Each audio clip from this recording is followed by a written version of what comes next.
Good morning, students. Today we are going to start new chapter number 7. Chapter 7.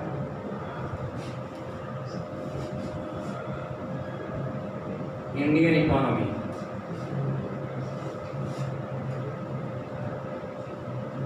Indian economy. First of all, in this chapter, the deleted part is page number 76 and page number 77, means ancient India is the deleted part. Topic is ancient India.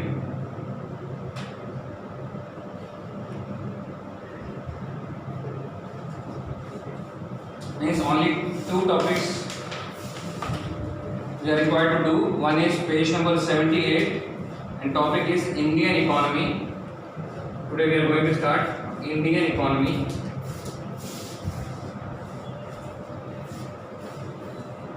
Indian economy before independence. Two topics are there: Indian economy before independence and Indian economy after independence. Before independence.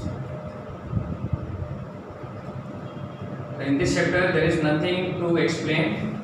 This is just like a history about Indian economy during British rule and after independence. So only I am reading. Indian economy before independence and during the British rule. The East India Company and later the Western rulers, French, then Dutch, Portuguese and English, means British, came to India getting attracted by her riches, means they were influenced by the prosperity of India. That's why one by one Western or European countries have arrived in India in order to capture a big share in the market. India had wealth, rich scriptures, cohesive social setup. Cohesive means a systematic. They are running their society in a systematic manner. That systematic manner is called cohesive. India was famous for trade in cotton, muslin, indigo, spices and metallurgy like copper, bronze, brass and others. All these things you have already studied in standard 9 and 10 in SS. This is just like a SS chapter. However, during this time there was conflicts among the foreign rulers. We all know that Britishers had arrived here, established the East India Company, then French had arrived here and established East India Company, then Dutch, Portuguese, all have arrived here to establish their power in India. So, as a result, what happens when competition increased, then conflicts arises among foreign rulers, and to establish their own power over India, they used armed power also. When the British established dominance, our resources were exploited. Means British had forced French, Dutch, Portuguese to leave India, and they had established their own power. Once they become dominant, once they became powerful, they started to exploit our resources. Resources here means labors, natural resources, poverty. As a result, what happened? Poverty increased and the ancient riches of India started eroding. Means the prosperity declining. Prosperity started declining. However, but then also various European countries had arrived in India, and for their own benefit, for the interest of their own benefit, they had established various factors which brought development in India. Like first one is railway. Means these are the advantages for India. First one is railway. British set up the railway infrastructure in India, and with the first rail that ran between Boribandar, present day, it is called CST. CST means Chhatrapati Shivaji Terminus. That station right now in present it is known as Chhatrapati Shivaji Terminus. That is called CST, and earlier it was known as Boribandar. The first rail which ran between Boribandar, means present day CST, and Thane on 16th April 1853. By 1947, railway started in India in the year 1853. In 1925, that is not given in your textbook. In 1925, railway was totally under under the control of India. But in 1947, India had rail network of 53,000 kilometers, benefiting a population of 68 lakh. Benefiting a population of 68 lakh. Means 68 lakh people who are moving from one place to another place. That is one of the advantage for India by the Britishers. Britishers set up the railway. Once again, only history I am just reading. If any doubt in the last 10 minutes you can ask. So these are the advantages for the Indian economy during British rule, but they had exploited it too much. But these are the advantages. So any 6 points you have to take, any 6 points of your own choice. Easy points I am reading. British first railways completed, roadways. Now British also created a good length of roads in India. So first point we have done railway. The Britishers had exploited Indian resources for their own benefit, but then also for their own benefit they had given some advantages to Indian economy also, in which first one is railway, second one is roadways.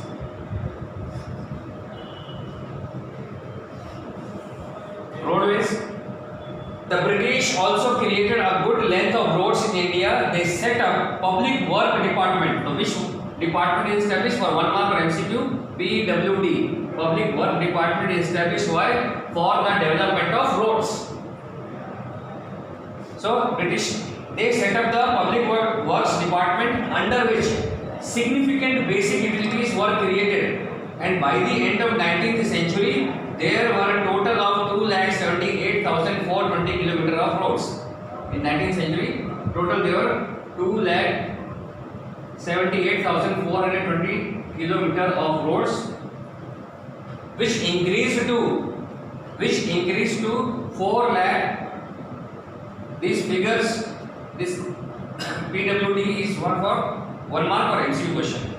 4,47,105 by 1943, means in 1943, means road was expanded from 2,78,420 kilometers to 4,47,105 kilometers in 1943,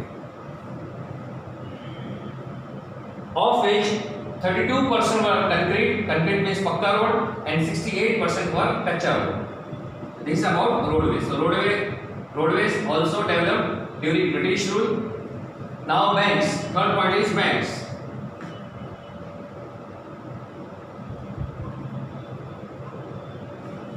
Banks. Private sector banks came into being in India from 1770. Railway started in the year 1853. Banks, means private sector banks, started in the year 1770 in India, and by 1946, means till 1946, there were more than 700 banks. 700 banks were there in India. The Reserve Bank of India, which is known as Apex Bank. Apex means here the main bank, highest authority bank. Apex Bank, RBI. Reserve Bank of India, which is the Apex Bank India today, was set up in the year 1935 and nationalized in the year 1949. That is not given in your textbook. This is establishment year and nationalized in which year? 1949 nationalized. But whatever is given in your textbook, only those points you have to learn. Means nationalized is not required to learn. Only 1770, in 1770 private sector banks were introduced by Britishers. Then by the end of 1946, total there were 700 banks, out of which the Apex Bank, which is known as Central Bank of India, means Reserve Bank of India, which was established in the year 1935. And this only for your knowledge till now, that RBI is nationalized, was nationalized in the year 1949. This is all about banks. Fourth, social structure. Now try to select any 6 easy points.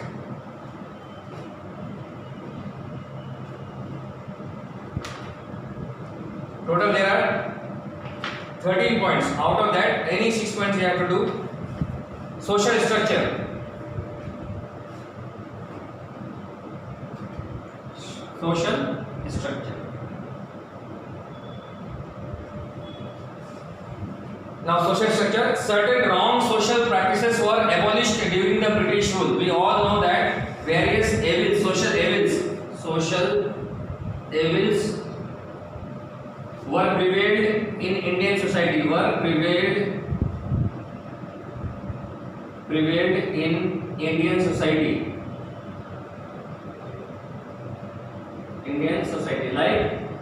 Like child marriage,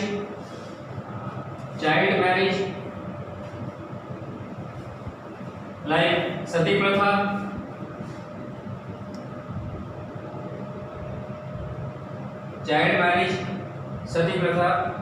and there are various other social evils were dominant or prevailed in the society, but Britishers had enacted, means they had introduced various laws in order to abolish, in order to eliminate such type of social evils, child marriage, sati pratha, and dowry system also. They had introduced various laws, dowry system.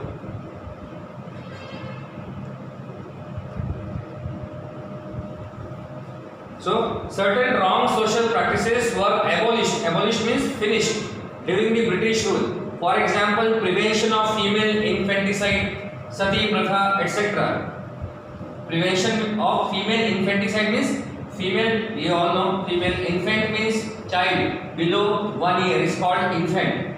Infanticide means to know about the child whether it is male or female before delivery. Means during in the abdomen of female, through machine, individuals are able to know whether it is male child or female child. So female infanticide means prevention of female infanticide means if female infanticide is there, means if child was girl, then they are killing that child, that is called female infanticide. So that type of various laws has introduced by the Britishers in order to prevent female infanticide. Fourth point is completed. In simple language, during British rule or during independence, there are various social evils were present in India, like child marriage, ban on education, girls' education, ban for girls' education. These were the various social evils which were prevailed, which were dominant in the society, but Britishers had enacted various laws, rules and regulations in order to abolish such type of social evils. So from the Indian economy point of view, these are advantages. 4 points we have done: railway, roadways, banks, social structure.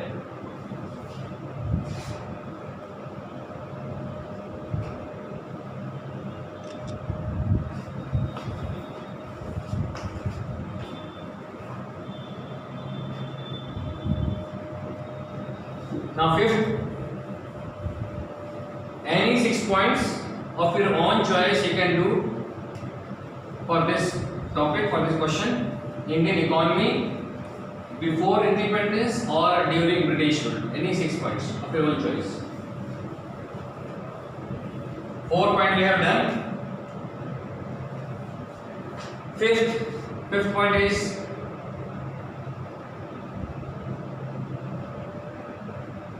agriculture.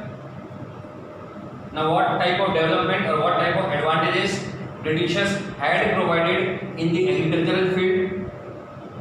Indian agriculture suffered from high revenues. Here revenues means jamin, through that time there are various systems to collect tax. Now revenue is for those agencies who are collecting taxes. For them that is revenue. Revenue means income for the British government.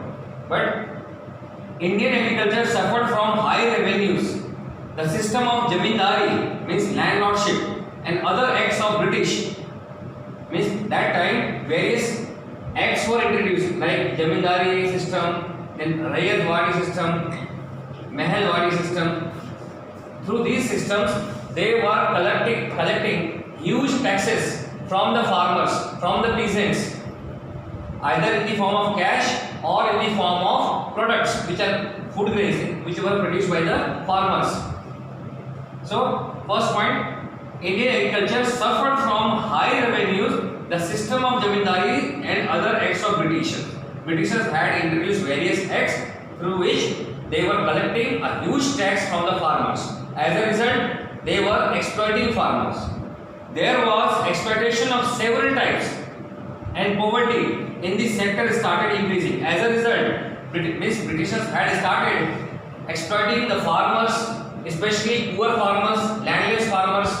They were not able to pay huge taxes to the British government. As a result, poverty, their income decreases, their income started decreases, and poverty starts increasing.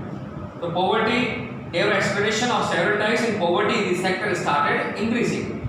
To give an example, after Industrial Revolution in Britain, the British made Indian farmers grow more indigo to fulfill the needs of their textile industry. So after industrialization,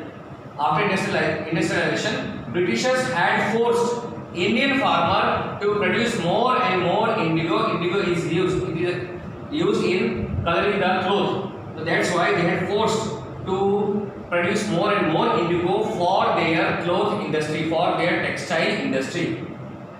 However, if farmers had taken a loan to grow indigo and incurred losses, then British government did not waive off their loan. It means British government did not leave their loan, did not close their loan. They are taking loan along with the interest, and the farmer starts incurring and accumulating debts. As a result, what happens?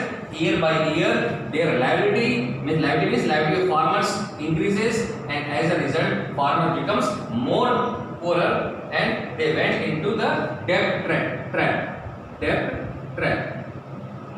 मतलब वो उधार के जो vicious circle है, they came in the trap of vicious circle of liability, vicious circle of debt. Vicious means bad, B-A-D, bad. Vicious circle of poverty. That's why in this regard, one statement is also there that is not given in your textbook, that farmers, due to this condition, Britishers had exploited farmers very much.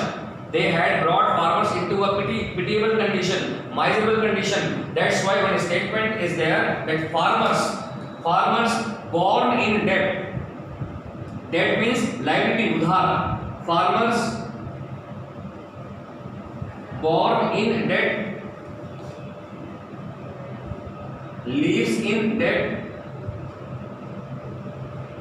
and finally dies in debt. उस time जो farmers की condition थी उसके हिसाब से हम बोल सकते हैं कि फार्मर्स का जो जन्म है वो कर्ज में ही होता है, कर्ज में ही जीते और कर्ज में ही मर जाते हैं. That is called vicious circle of poverty.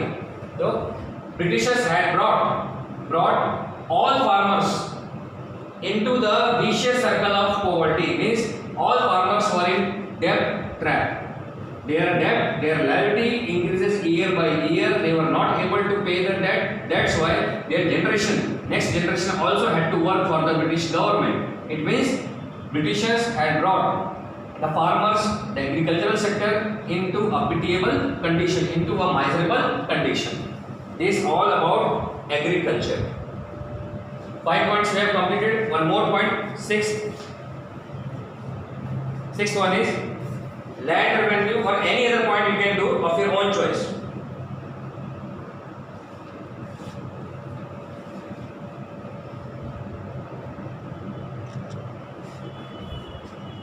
Sixth point,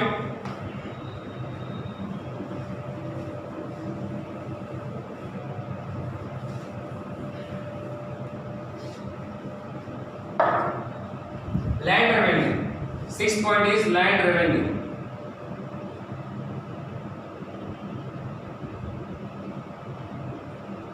Land revenue, the East India Company got the right to collect land revenues from the kings in India, and with that also got the right to collect land revenue from owner of farming land. Means East India Company has right to collect revenue, or we can say they had right to collect taxes from the kings of India and from the owner of land who are farming, who had very large hectares of land. From those zamindars, from those landlords, Britishers had right to collect revenue or taxes. Later on, the British government collected land revenues from the farmers through the jamindars. Means jamindar became mediator between the Britishers and the farmers. Jamindars were collecting revenue or collecting tax from the farmers and forwarded or submitted to the depositing to the Britishers.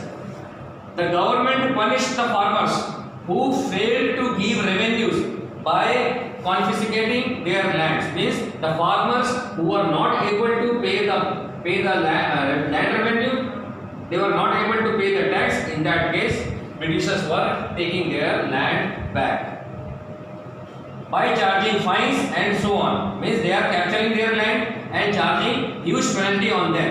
Land revenues were as high as half of the produce of farmers. Means whatever farmers were producing on their land, more than 50% of the total production were given by them to the Britishers in the form of tax, in the form of revenue. 6 points completed. 2 additional points we are doing. One is economic exploitation, 7th point, and in textbook this is 10th point. Economic exploitation. So any 6 points you have to do from examination point of view. Economic exploitation, easy point. Now economic exploitation. In order to benefit their own economy, means we are talking about British government. In order to benefit their own economy, in order to increase their power in India and in other countries, the East India Company and later the British government adopted policies.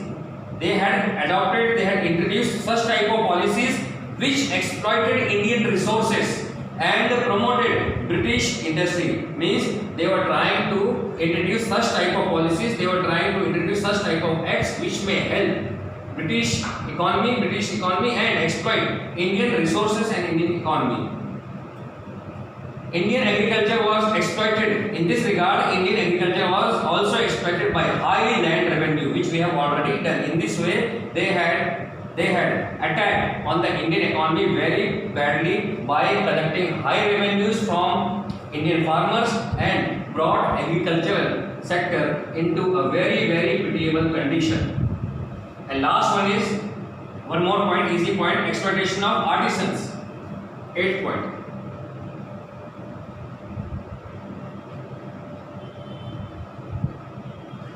Exploitation of artisans. In this chapter, this topic will be completed. So any 6 points, once again, total 13 points are given. Out of those 13 points, any 6 points you can do, but for knowledge you can read all points, or any difficulty you can ask tomorrow. Exploitation of artisans. The East India Company exploited artisans who were making idols, मूर्तियां बोलते हैं, idols, clay idols. The East India Company exploited artisans by obtaining goods from them at up to 15% to 40% lower prices and sold them in the world, means to other countries at higher prices. Means they were purchasing raw materials from Indian artisans again who were making idols, who were involved in handicrafts. Such type of individuals were called artisans. So British government were purchasing idols or handicrafts or any other raw materials from these individuals 15 to 40% below the price and selling it to higher price to other country and made high profit. Besides, after the British government rule, they started selling in India cheap goods manufactured. Means after industrialization, they started